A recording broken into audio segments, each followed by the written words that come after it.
first thing we have to do when we're trying to handle darts, which you will find marked like this, is the transferring of these marks onto our fabric. So I've got my fabric pinned onto my pattern behind. And what we need to do is a couple of things. Firstly, we need to mark where the ends of our dart point are. So I've cut out along the pink line, so this pink dart is the one that I'm looking at.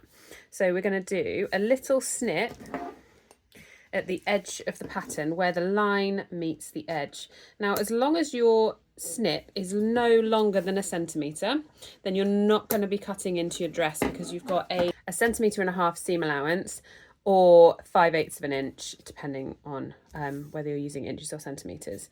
So 2 little snips there, nice and easy. The other thing we need to transfer is a marking here. Now, sometimes they are marked with circles. And what we're going to do is that I'm going to show you a couple of different ways of doing it. Now, the first one, and the by far most traditional one that you'll be used to seeing, is using a needle and thread and doing what's called a tailor's tack. Now, this is done really nice and easily. So I'm putting my needle in from one end of the circle to the other. It's gone through both the layers, so you can see the needle here going through both the pattern and both layers of my fabric.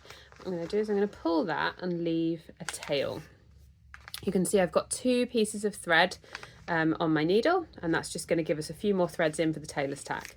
Now, I leave reasonably long tails. You will see why in a moment. Now, then you're going to do another line. So you're going through the exact same place from one circle to another, and this time we're going to leave a loop and a tail.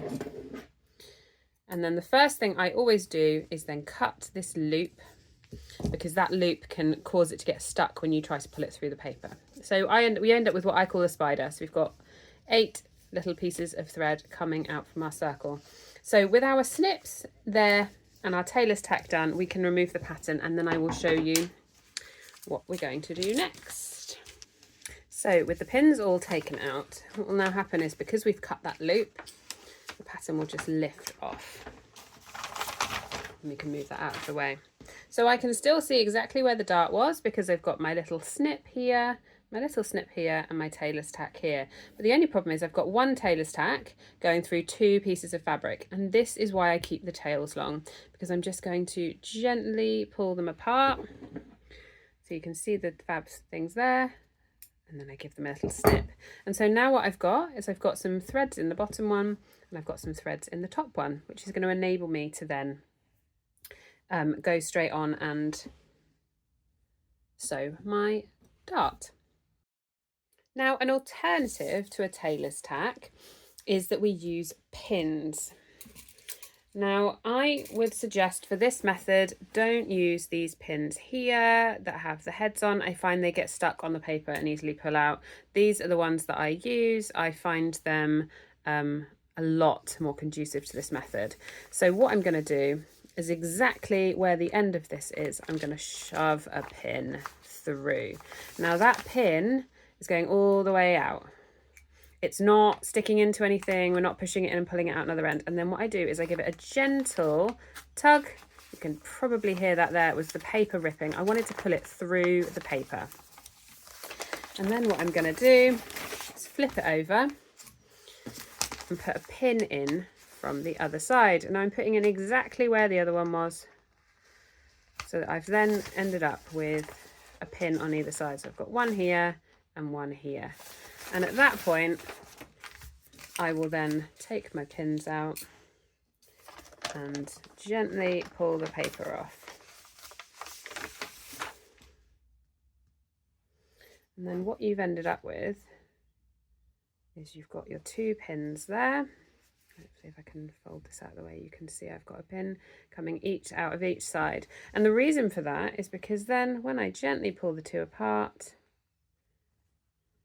I end up with a pin left in each. And that pin, just like you can see the tailor's tack option here, is going to provide the marking for the end of it. Now, I know some people enjoy using water-soluble pens, or a friction pen is very good.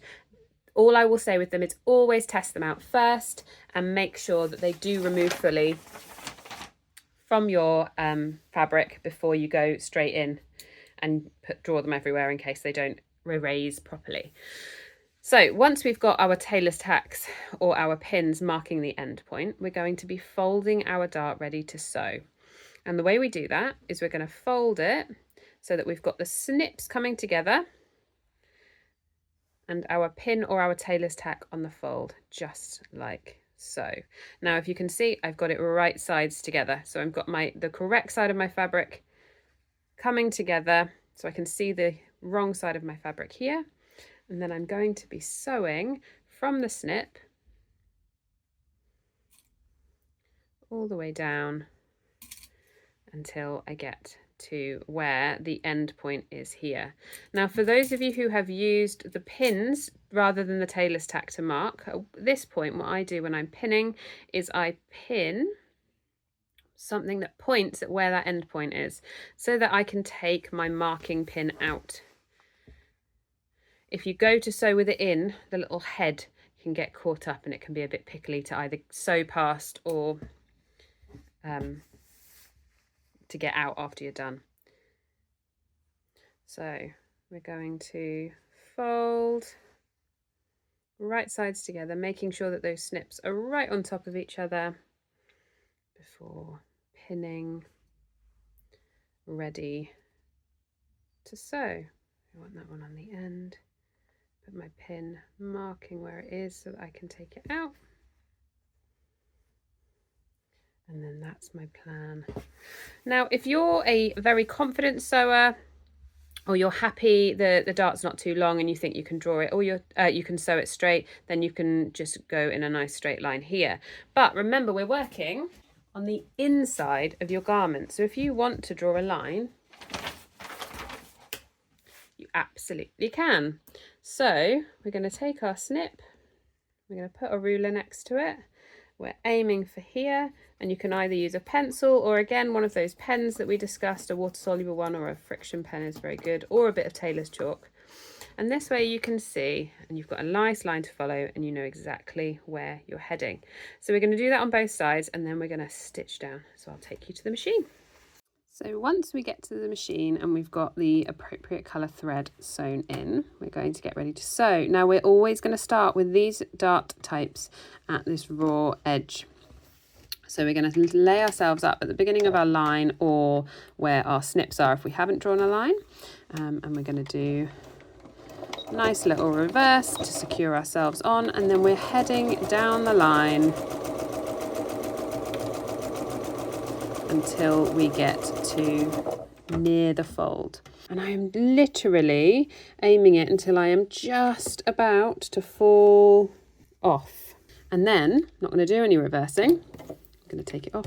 I'm going to take it off and leave some nice long threads. The reason for that being that I'm then going to take any final twisting that might have happened out, and I'm going to tie 3 knots.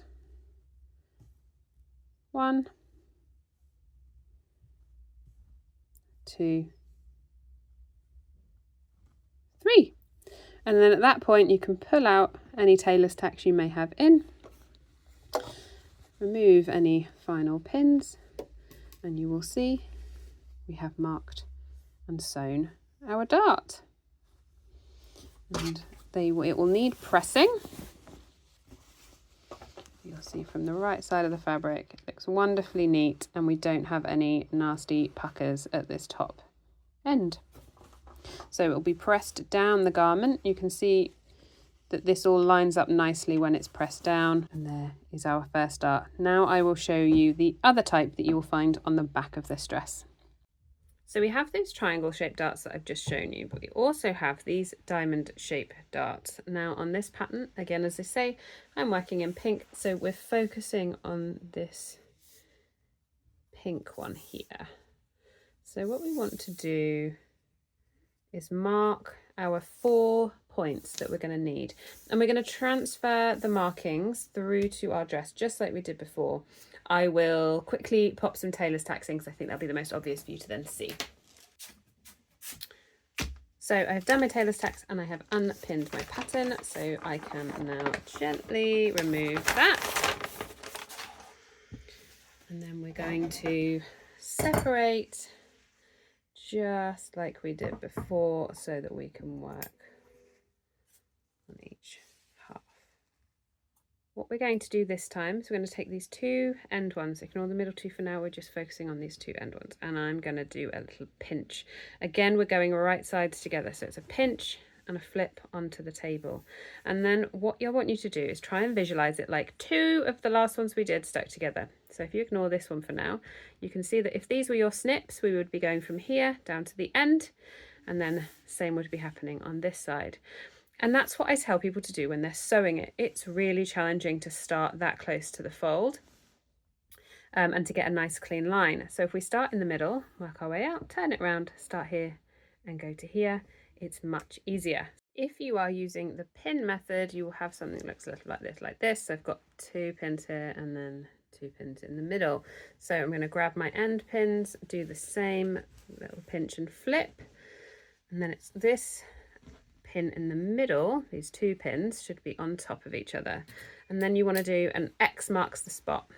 So I do a pin here to tell me what width I'm sewing, and then I do a pin pointing at this one so that I can see where the middle point was, and that way I can take out my other 2 pins from the inside, get rid of them, and just like before, I'm going to do pin marking this point here so I know the end point, and a pin doing the same at this end, and that way I know when I take it to the machine I've got this midpoint. So I'll start here, head towards here, and then turn it around, start here and head towards here. So that's how I would pin it if I was using the pin method.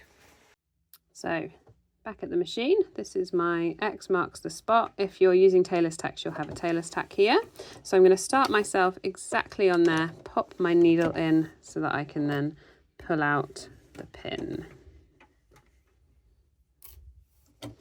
And then I'm going to sew diagonally until I get down to this point. I'm going to start with a little reverse.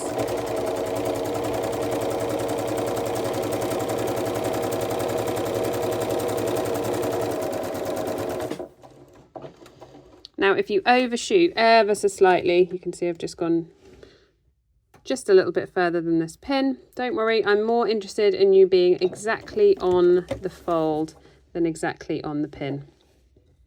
If you stop at the pin, even if you're a little way away, you will end up with a little pucker, which we don't want. It can look a bit funny. And then just like before, I'm not doing any reversing. I'm going to pull it off with nice long threads and tie 3 knots. 1,